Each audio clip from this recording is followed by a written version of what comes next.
5.14 inland water transport. Inlandனாக்கா நம்ம நாட்டுக்குள்ளேயே எந்த நாடு இருக்கோ அந்த நாட்டுக்குள்ளேயே தண்ணியில் ட்ராவல் பண்ணுறது டிரான்ஸ்போர்ட் பண்ணுறது தான் inland water transport. Inland water transport uses boat launches, barges, steamers, etc. to carry goods and passengers on rivers and canal routes. These routes are called inland waters and are used in domestic and home trade to carry bulky goods. Passenger transports through waterways is not so popular in our country. Inland water transport system exists only few states like West Bengal, Andhra Pradesh, Assam, Tamil Nadu, etc.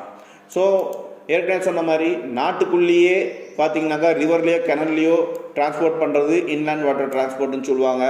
இந்த inland water டிரான்ஸ்போர்ட்டில் பார்த்தீங்கன்னாக்கா பெரிய பெரிய goods எல்லாத்தையும் கொண்டு போவாங்க. மனிதர்களையும் ஒரு இடத்துலேருந்து இன்னொருத்துக்கு தண்ணி மூலமாக கொண்டு போயிட்டு வருவாங்க, ஷிப்பில் வச்சு, போட்டில் வச்சு. இது நம்ம நாட்டில் அவ்வளோ பாப்புலர் கிடையாது. ஆனால் வெளிநாட்டிலுமே நிறைய நாட்டில் இதை பாப்புலராக இருக்குது இந்த வாட்டர்வே டிரான்ஸ்போர்ட்டு. நம்ம நாட்டில் பார்த்திங்கனாக்கா வெஸ்ட் பெங்கால்லையும் ஆந்திர பிரதேஷ்லேயும் ஆசாம்லேயும் தமிழ்நாட்டிலையுமா இந்த சிஸ்டம் இருக்குது அப்படின்னு சொல்கிறாங்க. 5.15 Ocean transport. Ocean transport refers to the movement of the goods and passenger by ships through sea or ocean waterways. It plays an important role in the growth of international trade. It is also used for transporting goods and passengers in the coastal areas. Ocean transport are fixed route, which links almost all the countries of the world.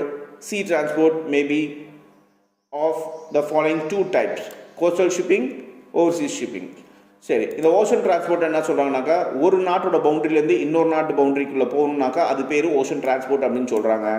இது ரொம்ப important international trade. இன்றைக்கி நமக்கு உலக லெவலில் trade அதிகமாக நடக்கிறது ocean டிரான்ஸ்போர்ட்டில் தான் நடக்குது. இதில் மனிதர்கள், தட் இஸ் பேசஞ்சர்களையும் ஒரு நாட்டிலேருந்து இன்னொரு நாட்டுக்கு எடுத்துகிட்டு போகிறாங்க, கூட்டிகிட்டு போகிறாங்க. அதேட்டம் கூட்ஸையும் எடுத்துகிட்டு போகிறாங்க இந்த கோஸ்டல் ஏரியாஸ் மூலமாக. இந்த ரூட்டு பார்த்தீங்கன்னாக்கா, ஒரு ஷிப்பு ஒரு கண்ட்ரிக்கு போகுதுனாக்கா, ஒரு கண்ட்ரி விட்டு இன்னொரு கண்ட்ரிக்கு போகுதுனாக்கா அதுக்குன்னு ஒரு ஒரே ரூட்டு தான் இருக்கும், மாற்றி போக முடியாது, ஃபிக்ஸட் ரூட்டு தான் இருக்குன்னு சொல்கிறாங்க. இது மோஸ்ட்டாக உலகத்தில் இருக்க எல்லா கண்ட்ரிஸையும் இந்த கோஸ்டல் மூலமாக, தட் இஸ் சி மூலமாக கனெக்ட் ஆகுதுன்னு சொல்கிறாங்க. இந்த ஓஷன் டிரான்ஸ்போர்ட்டை ரெண்டாக பிரிக்கிறாங்க. ஒன்று கோஸ்டல் ஷிப்பிங்கு, இன்னொன்று ஓவர்சீஸ் ஷிப்பிங். அது என்னன்னு பார்ப்போம். Coastal shipping. In this transport, ships ply between the main ports of the country. This helps in home trade and also in carrying passengers within the country. In this transport, ships ply between different countries separated by the sea or ocean. It is mainly used for promotion and development of international trade. It is an economic means of transport to carry heavy machines and goods in bulk. சரி, இந்த coastal ஷிப்பிங்கில் என்ன நடக்குதுன்னாக்கா, இங்கே PLY அப்படின்னு ஒரு வார்த்தை இருக்குது, ப்ளைனாக்கா